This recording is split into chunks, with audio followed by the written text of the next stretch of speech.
सभी साथियों को राजेश्वर यादव का प्रणाम। मेरे नौजवान साथियों, आज पूरे देश के अंदर सिर्फ एक ही सवाल पूछा जा रहा है कि आखिर 50 दिन तक लॉकडाउन में मजदूरों को जहां के तहां रोक दिया गया और ये मजदूर जब पैदल चलने लगे सड़कों पर और दुर्घटनाग्रस्त होने लगे और या तो रास्ते में चल करके यह मौत का शिकार होने लगे, तो पूरे देश के अंदर मीडिया, सोशल मीडिया पर एक ट्रोल चलाया गया कि आखिर अमीरों के लिए जहाज चलाई जा रही है और गरीबों के लिए ट्रेन क्यों नहीं।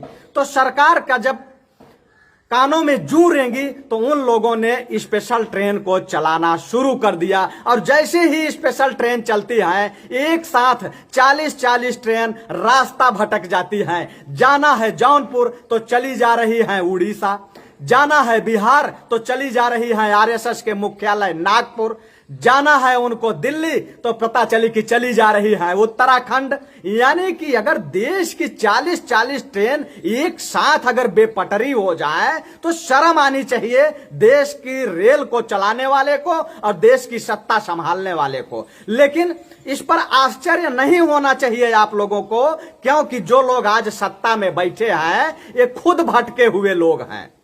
क्योंकि ये लोग अपना जिसको आदर्श मानते थे वह खुद ही रास्ते से भटके हुए लोग थे। ये लोग सावरकर की पूजा करते हैं और सावरकर को अपना आदर्श मानते हैं, और सावरकर वही थे जो क्रांतिकारियों की मुखबिरी भी करने का काम करते थे। सावरकर को थोड़ा सा क्रांति का चस्का लगा और क्रांति करने के लिए जब आए तो अंग्रेजों ने इनको पकड़ के जेल के अंदर डाल दिया, काल कोठरी में। और जब काल कोठरी में गए तो इन्होंने देखा कि यहां तो बड़ी दुर्गति होने वाली है, रात भर मच्छर काटेंगे, पैर भी नहीं फैलेगा, तो देश जाए भाड़ में, हम बचे रहें। तो ये क्या किए कि माफीनामा लिख दिए। तो कहने का मतलब यह है कि सावरकर भी क्रांति के रास्ते से भटक गए माफीनामा लिख करके। तो ये भटके हुए ही लोग हैं। और आपने देखा होगा कि आज जो देश के प्रधानमंत्री हैं जो कहते हैं कि दुनिया में हमारा डंका बज रहा है, ये बेचारे तो सबसे भटके हुए हैं।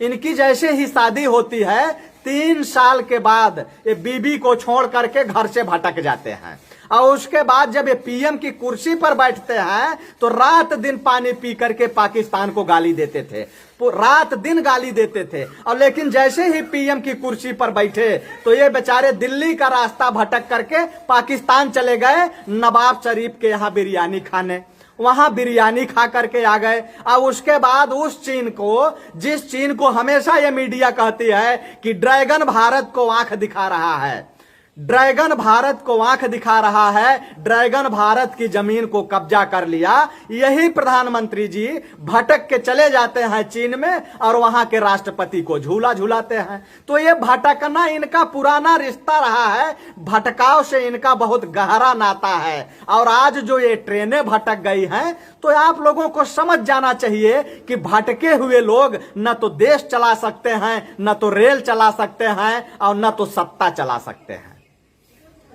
आज जिस तरीके से 40-40 ट्रेनें बहक जा रही हैं, 2 दिन की यात्रा 9 दिन में तय कर रही हैं, और उसमें बैठे हुए यात्रियों की भूख और प्यास से मौत हो जा रही है। और जब वो सवाल रेल मंत्री से पूछा जाता है तो उनका बेशर्म बयान आता है कि हमारी ट्रेनें बहकी नहीं हैं। अरे ट्रेनें बहकी नहीं हैं तो इन भूखे प्यासे मजदूरों को जो 2 महीने से तड़प रहे हैं अपने घर जाने के लिए, क्या 9 दिन आप उनको टूर करा रहे हैं? 9 दिन उनको पिकनिक पे जा रहे हैं या हनीमून मनाने जा रहे हैं?